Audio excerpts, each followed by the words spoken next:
ఉత్తర ద్వార దర్శనం ఎందుకు?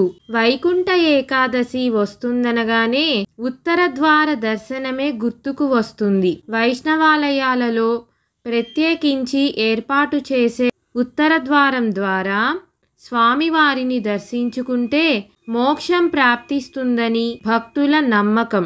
అందుకనే ఆ రోజు తెల్లవారుజాము నుంచే ఉత్తర ద్వార దర్శనం చేసుకునేందుకు ఉవ్విళ్ళూరుతూ ఉంటారు. మనం ఇంతగా తపించిపోయే ఉత్తర ద్వార దర్శనం ప్రత్యేకత ఏమిటి? పాలసంద్రం మీద తేలియాడే విష్ణుమూర్తిని దర్శించుకునేందుకు ముక్కోటి దేవతలంతా ఈ ఏకాదశి తిథి నాడు వైకుంఠాన్ని చేరుకుంటారని ప్రతీతి.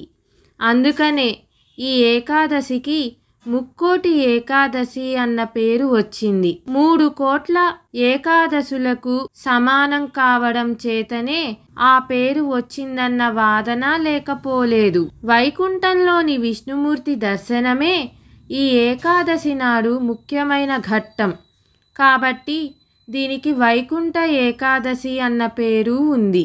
ఈ రోజున మహావిష్ణువుని వైకుంఠ ద్వారం వద్ద దర్శించుకున్న మధుకైటభులనే రాక్షసులకి శాప విమోచనం కలిగిందట.